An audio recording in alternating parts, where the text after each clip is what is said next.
Hello friends, welcome to update with English. Update with English में आप सभी का बहुत बहुत स्वागत है। स्टोरी है a lesson in simple living, यानी एक सीख कि सादा जीवन हमें किस तरह से व्यतीत करना चाहिए। बट हमारा जो फोकस है वो स्टोरी पे नहीं बल्कि ग्रामर के स्ट्रक्चर्स एंड वोकैब को सीखने में ज़्यादा है ना। तो चलिए स्टार्ट करते हैं स्टोरी को और समझते हैं ग्रामर के स्ट्रक्चर्स एंड वोकैब को। ठीक है, तो ये स्टोरी है। The incident took place when Gandhi ji was living at Sevagram in Wardha, कि उस टाइम की बात है जब गांधी जी वर्धा में रहते थे। ठीक है, one day a professor who had never met Gandhi ji sought an appointment, मतलब एक प्रोफेसर थे जो कभी भी गांधी जी से नहीं मिले। ठीक है, नहीं मिले यानी उसका क्या क्या यूज किया उन्होंने, मैट, क्योंकि मैट का मतलब क्या होता है, मिलना। मीट, मैट, मैट, तो सेकंड फॉर्म है ये। ठीक है, वो नहीं मिले। Gandhi ji sought an appointment with him over the telephone, कि गांधी जी की उसके साथ अपॉइंटमेंट हुई थी टेलीफोन के थ्रू। ठीक है, शॉर्ट का मतलब क्या होता है, शॉर्ट का मतलब होता है आस्क समबडी फॉर समथिंग, कि किसी से हम कुछ पूछने के लिए जो हम यूज करते हैं वर्ड वो होता है शॉर्ट।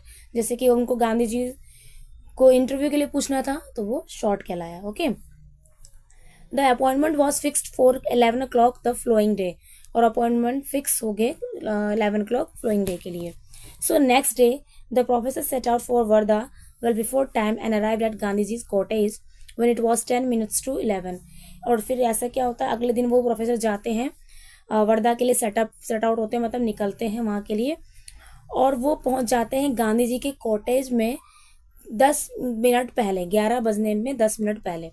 10 minutes to 11 है ना, इसका मतलब होता है 11 बजने में 10 मिनट पहले। However, he was disappointed to find the place quite deserted. और जैसे वो पहुंचते हैं वो उस जगह को डिसअपॉइंटेड पाते। डिसअपॉइंट मतलब कि उन्होंने कुछ और सोचा होता है, बट वो जाके देखते तो बिल्कुल उनको नाउमीद सी हो जाती है कि भाई ये कैसी जगह है।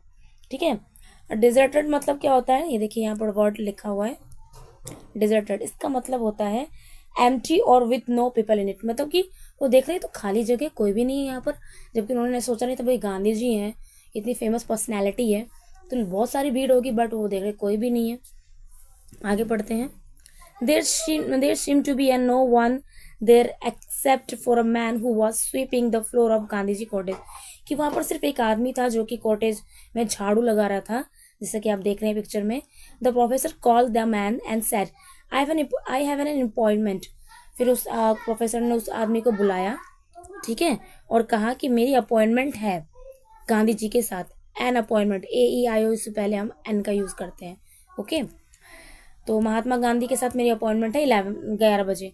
And further added go and inform him that I have arrived, कि जाओ और उन्हें इन्फॉर्म करो कि मैं पहुंच गया हूँ।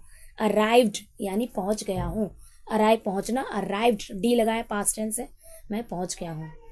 Sweeper made no attempt to go, और फिर जो स्वीपर यानी गांधी जी को भी स्वीपर ट्रीट किया गया क्योंकि उनको पता नहीं कि वो गांधी जी हैं। तो उन्होंने कोई अटेम्प्ट नहीं दिया कि वो गए नहीं इस बात को कि हाँ भाई मैं जाके बुला कर, उन्होंने ऐसा कुछ नहीं किया।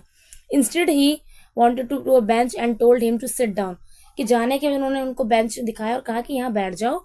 Gandhi ji is very punctual, he said he will arrive you at 11 o'clock, उन्होंने कहा कि गांधी जी बहुत समय के पाबंद है, वो 11 बजते ही आपके पास आ जाएंगे, आप बैठ जाओ। और professor was not at all pleased by the man what and felt that he was being important, और जो प्रोफेसर था वो उनकी बात से बिल्कुल भी सहमत नहीं हुआ। ठीक है, और उन्होंने फील किया कि ये जो उन्हें इम्पोर्टेंट फील हुआ। इम्पोर्टेंट मतलब होता है डिसरिस्पेक्टफुल, कि भाई ये मेरी बात नहीं मान रहा, मैं कह रहा हूँ जाके बुला के लाओ तो मेरी बात को टाल के मुझे कह रहा है बैठ जाओ, गांधी जी पंक्चुअल आ जाएंगे। तो उन्हें थोड़ा डिसरिस्पेक्टफुल फील हुआ प्रोफेसर को। And also annoyed him that he refer to Mahatma Gandhi is merely Gandhi, और उन्हें थोड़ा ये भी लगा कि भाई महात्मा गांधी है गांधी नाम से, उन्हें थोड़ा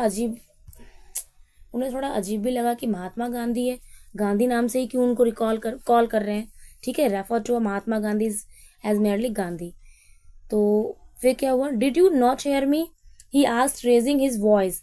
फिर प्रोफेसर कहते हैं क्या तुमने मेरी आवाज नहीं सुनी, मतलब वो तेज आवाज में बोलते हैं। Told you to go and tell Mahatma Gandhi that I am arrive, कि जाओ, मैंने तुम्हें कहा ना जाओ महात्मा गांधी को बुला के लाओ कि मैं आ गया। On hearing this the sweeper reply sir believe me Gandhi ji is very punctual, तो उनके गुस्से को देखते हुए उन्होंने रिप्लाई किया कि सर यकीन कीजिए मेरा, गांधी जी बहुत पंक्चुअल हैं. If he has given a word to meet you at 11 o'clock he will be here definitely exactly at 11. कि अगर उन्होंने कहा है कि आपसे वो 11 बजे मिलेंगे तो आपसे वो 11 बजे ही मिलेंगे. तो आप मेरी बातों पे यकीन कीजिए. ठीक है. The professor was about to make a retort. The man straightened up and coming to the professor said, "It is now exactly 11 o'clock, sir. What can I do for you?" तो जैसे ही टाइम हो जाता है, 11 बज जाते हैं, तो वो जो आदमी है जिसे वो स्वीपर समझ रहे होते हैं प्रोफेसर, क्या होता है. अब देखिए यहाँ पर पहले कि मैं वर्ड को बता दूं. रिटोर्ट. रिटोर्ट मतलब होता है टू रिप्लाई एंग्रीली, गुस्से के साथ जो रिप्लाई किया जाए. कि उन्होंने जब कहा था कि मेरी शब्दों पे यकीन कीजिए, गांधी जी ने अगर अपने वचन दिए हैं कि वो 11 बजे मिलेंगे आपसे तो मिलेंगे, तो इस बात पे वो थोड़ा गुस्से से जवाब देता है प्रोफेसर. ठीक है. तो अब जैसे 11 बज जाता है तो फिर गांधी जी कहते हैं कि मैं आपके समक्ष हूँ, बताइए मैं आपके लिए क्या कर सकता हूँ. You are the most disrespectful man. You are the most disrespectful man. कौन कहता है ये? Said the professor irritately. कि इरिटेट होकर कहता है कि तुम बहुत ही ज्यादा डिसरिस्पेक्टफुल इंसान हो, तुम्हारे अंदर रिस्पेक्ट नहीं है. ठीक है. Now you are asking me what can I do for you. और तुम मुझसे पूछ रहे हो कि मैं तुम्हारे लिए क्या कर सकता हूँ. हाँ, मैं तुम्हें कह रहा हूँ गांधी जी को बुला के लाओ, तुम बुला तो नहीं रहे हो, और जैसे 11 बज गया अब तुम मुझसे ये पूछ रहे हो कि मैं तुम्हारे लिए क्या कर सकता हूँ. Didn't tell you to go and inform Mahatma Gandhi that I am here. कि क्या मैंने तुम्हें नहीं बोला कि जाओ महात्मा गांधी को बुलाओ और बताओ कि मैं यहाँ पर हूँ. Hearing this, the man said that he had already been informed and with a smile said, I hope I am not late for our meeting. तो उनकी आवाज़ सुन के, गुस्से की आवाज़ सुन के महात्मा गांधी बिल्कुल काम के साथ, शांति के साथ कहते हैं कि मैंने कहा था मैं लेट नहीं हुआ हमारी मीटिंग के लिए. After that, the professor realized that the man who had been sweeping the room was no other that Mahatma Gandhi. तो महात्मा गांधी ने जैसे ये शब्द बोले, उस प्रोफेसर को रियलाइज हुआ कि भाई जिस आदमी से मैं बात कर रहा हूँ वो और कोई नहीं बल्कि महात्मा गांधी हैं. Filled with the shame and embarrassment, he at once touched Gandhi's feet and begged to be forgiven. तो जैसा कि आप पिक्चर में देख रहे हैं, जैसे उन्हें फील हुआ, उन्हें शर्मिंदगी महसूस हुई और उन्होंने गांधी जी के पैरों को छुआ और बेग्ड यानी भीख मांगी कि मुझे माफ कर दो. फॉरगिवन थर्ड फॉर्म है. Forgive, forgive, forgiven. ठीक है. Gandhi ji believe in simple living. He believed in that dignity of labor and stated that there is no shame in doing one's own work. He firmly believed that work is worship.